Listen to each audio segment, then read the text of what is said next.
자, 오동훈의 탄핵 하청 누가 줬나? 오동훈이 한 짓을 보면은요, 저게 판사를 했던 사람인지 정말 동네에 양아치 밑에서 빌어먹고 있던 거렁뱅인지 이걸 알 수가 없습니다. 뭐 오동훈이가 뭐 때문에 겁도 없이 저렇게 무지막지하게 공수처의 권한도 아닌 내란죄에 대해서 윤석열 대통령을 몰고 가면서 체포영장에다가 와 어마어마한 짓을 저질렀어요. 그래서 우리는 이 공수처의 불법 또 공수처의 무도한 행위 이거는 다 알고 있었습니다만은 지난 금요일 밤에 저녁 때 이 윤석열 대통령의 변호인단이 엄청난 거를 밝힌 거예요. 전에도 제보를 받았다고 하면서 윤상현 의원도 얘기하고 또 주진우 의원도 이야기를 했습니다. 근데 이번에 나온 거는 거의 빼박 증거가 나왔다. 이렇게 볼 수 있어요. 오동훈이가 이거를 구속영장이 아니라 체포영장이다 이러는데 제가 볼 때는 굉장히 궁색한 변명이라는 생각이 듭니다. 왜 그런가?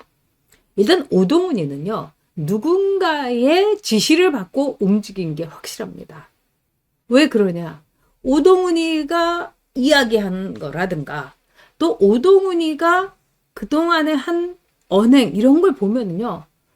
국회에서도 그렇고 굉장히 자기의 생각이 엄청 강렬하거나 또는 내가 공수처를 어떻게 하겠다. 뭐 이런 이제 그 줏대라고 하면 줏대고 뭐 소신이 있는 사람이 아니에요. 그냥 왔다리 갔다리 하는 사람이에요. 근데 그 오동훈이가 미친 듯이 자기 소신을 불사할 정도로 탄핵의 하청을 받아가지고 이거를 딜리버리 했다. 굉장히 놀라운 거죠. 여기서 우리는요. 오동훈이한테 탄핵을 시킨, 탄핵 몰이를 시킨 이 하청을 준 청부업자가 누군가. 그리고 청부업자한테 먹이를 던지면서 윤석열 끌어내려. 이렇게 한 자는 누구인가? 이 질문을 반드시 해야 됩니다. 자, 공수처가요. 이 서울중앙지법에 영장을 청구를 했다는 겁니다. 그래서 이미 소문이 참 많았어요. 세상에 비밀이 없어요. 공짜가 없는 것처럼 비밀이 없어요. 그래서 뭐 남청규 판사가 이거를 기각을 했다고 하더라. 그런데 조희대도 가만히 있고 이 서울중앙지법도 가만히 있고 이것도요. 자기네들의 그 법의 카르텔입니다. 정말 이거는요. 우리 국민이 절대로 용서해서는 안 되는 거죠. 그래서 서울중앙지법에다가 영장을 신청을 했는데 이게 기각이 당한 거죠. 그러자 오동훈이가 이른바 좌파들이 우글우글거리고 자기의 최고의 친구라고 하는 정계선이가 서부지원장으로 있는 좌파의 속을 서부지원에다가 다시 영장을 청구했다는 겁니다. 여기에서 이미 범죄의 이 구성이 나오는 거죠. 오동훈과 정계선은 공범이다. 오동훈과 정계선은 짬짬이를 하고 오동훈이 이거 영장 쳐야 되는데 이 서울중앙지법에서 기각됐어. 그러니까 정계선이가 그래? 내가 해줄게. 순영이라는 애 있어? 걔는 틀림없는 애야. 내가 평소에 길을 잘 들여놨거든. 갖고 와. 쳐줄게. 이렇게 된 거죠. 무서운 일입니다. 자, 25일 날은 윤석열 대통령이 이제 화요일 날 헌재에서 이제 최후 변론을 스스로 내가 왜 비상계엄을 정말 국민 계몽을 위해서 내릴 수밖에 없었는가. 그리고 그 과정에서 나는 헌법에 명기된 헌법에서 허용한 대통령의 권한 이 안에서만 했다. 이제 이런 거를 중심으로 하면서 저는 끝까지 윤석열 대통령이 당당하게 이 최후 변론을 할 거라고 생각합니다.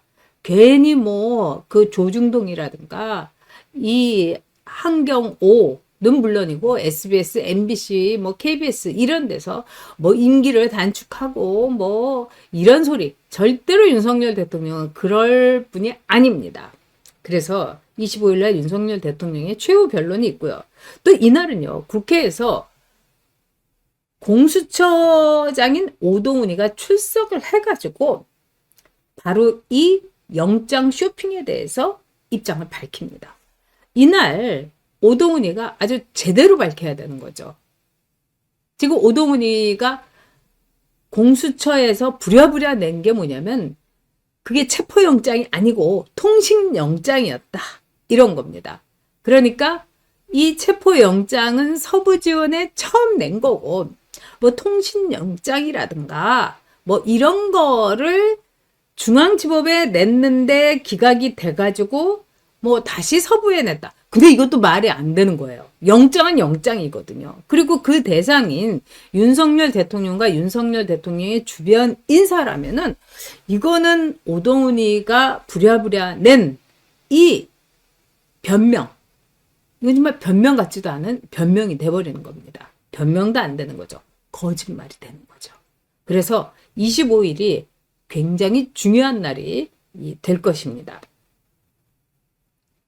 그리고 주진우 의원이 이번에 이제 이 상황에 대해서 명확하게 많은 이야기를 했습니다. 그런데 이 공수처에서 주절주절대고 거짓말을 하니까 딱 3가지만 물어본다. 근데 이 어조를 여러분 한번 보세요. 자, 1. 사건 대상자 영장 종류 불문하고, 그러니까 뭐 체포영장이건 이 통신영장이건 간에 중앙지법에서 수사권의 존부의 법리적인 다툼이 있다.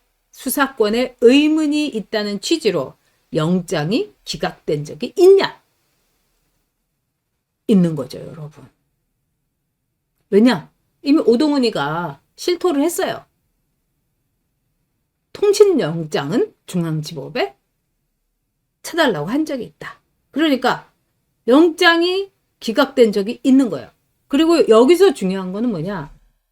이 남천규 판사라는 사람이 즉 내란죄는 공수처가 수사할 수가 없다. 그렇기 때문에 공수처가 여기에 대해서 영장을 치는 거 안 된다.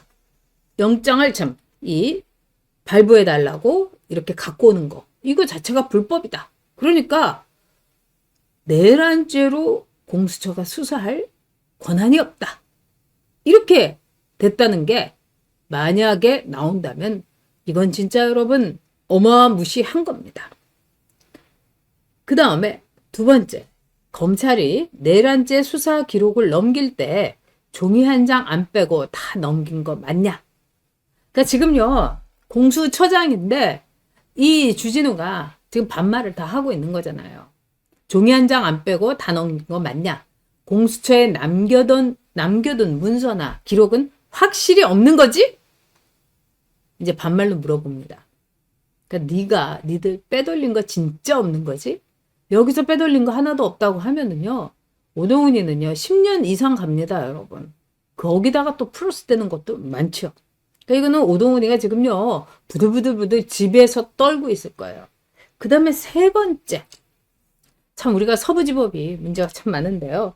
서부지법에 대통령 체포영장을 청구하자는 이제 신박한 생각은 누가, 언제, 어떤 경우로 제안했나? 공수처장은 누구한테 어떤 보고를 받았나? 그러니까 오동훈, 너한테 서부지법으로 영장 쳐달라고 영장 보내라고 한 사람이 누구냐? 이겁니다, 여러분. 자, 누굴까요, 여러분? 이거는요, 오동훈이하고 일단 굉장히密접한 사람. 그리고 윤석열 대통령을 반드시 구속시켜야 되는 사람.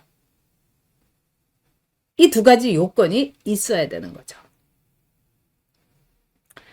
여러분이 아시다시피 오동훈은요, 한동훈이 추천을 했습니다. 원래 윤석열 대통령은 김태규 그분을 이제 공수처장으로 하고 싶어 했는데, 뭐 검찰이다 뭐 이래가지고 뭐 난리가 난 거예요. 그래서 오동훈과 또 한 사람이 있었는데, 이 오동훈을 그때 한동훈이 엄청나게 이제 백업을 한 거죠.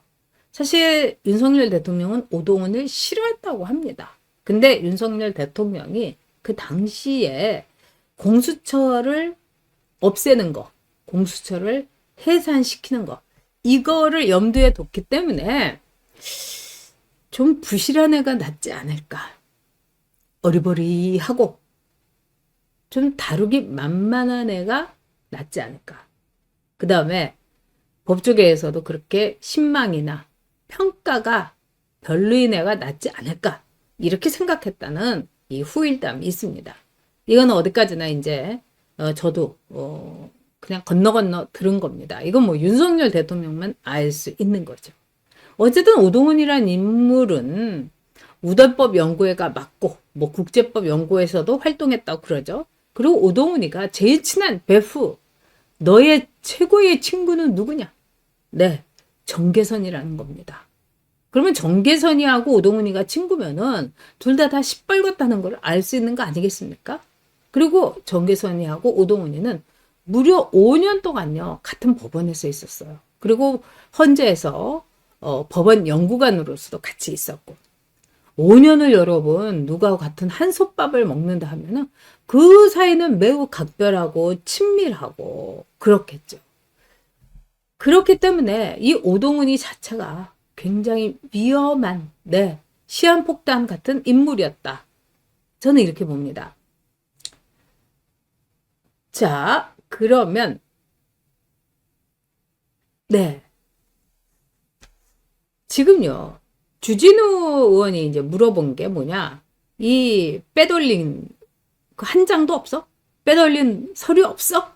이걸 묻는데, 지금 일련 번호를 다 매기게 돼 있는데, 그 일련 번호에서 이제 탈락된 게 있다고 그럽니다. 그게 뭐냐면 2024-6 영장이라는 이야기가 있어요. 그래서 이 2024-6은 무엇인가? 중앙지법의 대통령, 윤석열 대통령의 체포영장일 거다. 근데 통신영장 정도가 아니라 체포영장을 중앙지법에 밀어넣었다. 그런데 중앙지법에서 이거는 내란죄로 대통령을 체포할 수도 없고 너희가 그럴 권리, 자격이 안 돼. 이러면서 영장을 기각시킨 거죠. 근데 영장을 당하게 되면요, 다 써야 돼요, 여러분. 붙여야 되는 거예요. 근데 그것도 하지 않은 거예요. 그래서 기각을 한 이유가 공수처가 수사권이 없는데 너희가 영장을 뒤밀었다. 자, 이 두 가지가 만약에 밝혀진다면요, 이거는 세상 뒤집어 엎어지는 겁니다, 여러분. 윤석열 대통령 당장 구속에서 석방시켜야 되고요. 오동훈이가 긴급 구속돼야 되는 거고요. 자, 내일 어떻게 이 국민의힘에서 나올지 모르겠습니다만, 오동훈이는요, 이거는 긴급 구속해야 됩니다. 그러니까 조희대 대법원장 결단을 내려야 되는 거죠. 그리고 지금 법무부 장관도 탄핵돼 있고요. 여러분, 서울중앙지검장도 탄핵돼 있고, 뭐 29번의 탄핵, 정말 끔찍한 나라인데요. 이게 다 민주당, 일당 독재당이 중국 공산당, 북한 공산당처럼 해낸 겁니다, 여러분. 참 이상한, 기가 막힌, 이게 꿈이냐 생시냐, 그거를 생시라는 거를 우리에게 깨닫게 해준 게 윤석열 대통령의 비상계엄이었습니다. 그래서 이 두 가지가 밝혀지면요, 어마어마한 일이 현실화 되는 거죠, 여러분. 그래서 25일이 굉장히 큰 분기점이 될 겁니다. 자, 그러면은 윤석열 대통령의 탄핵, 이 청부업자는 누구인가?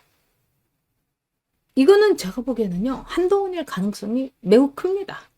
오동훈이를 공수처장을 시켜줬고, 한동훈은요, 자기가 윤석열 대통령에게 이 선천에서 완전히 90도로 인사를 하면서 용서해 주십시오 하면서 발발거리지 않았습니까?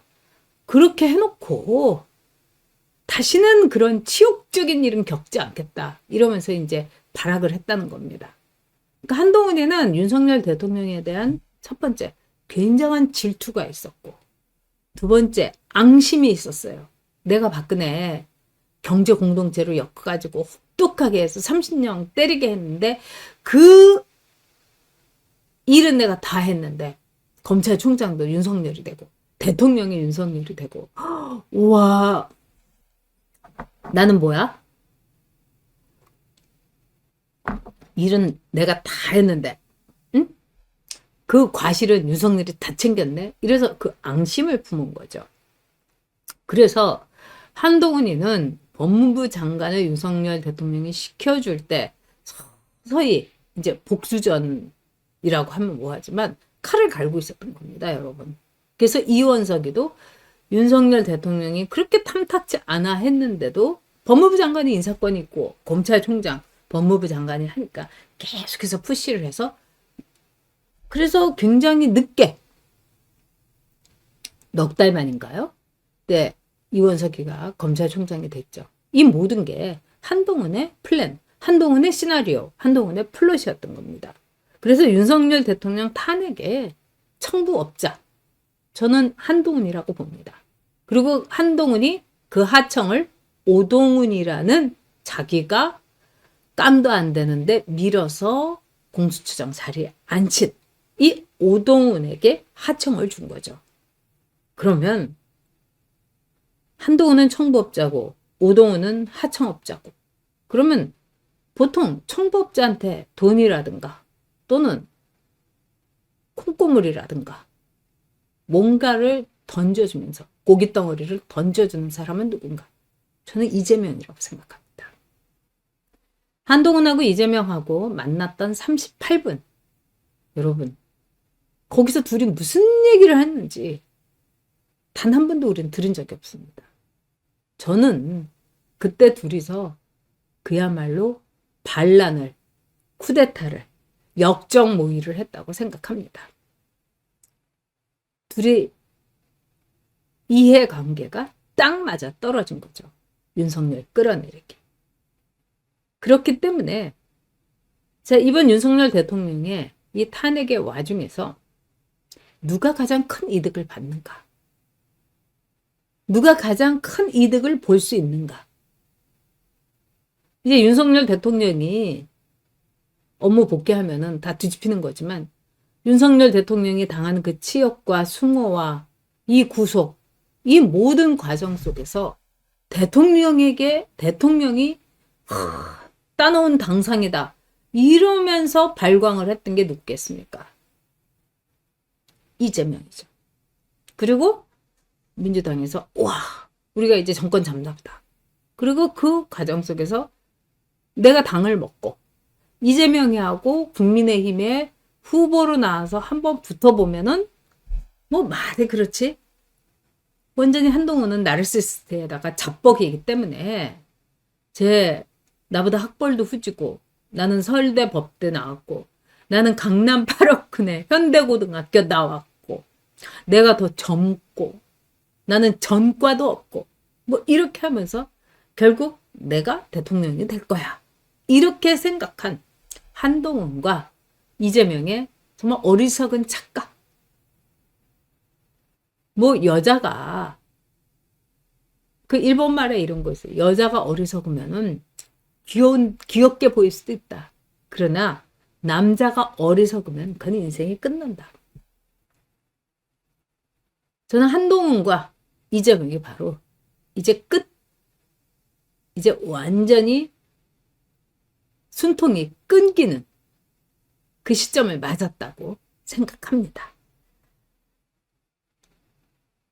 이게 오늘요, 아시아투데이에서 나온 이제 여론조사입니다.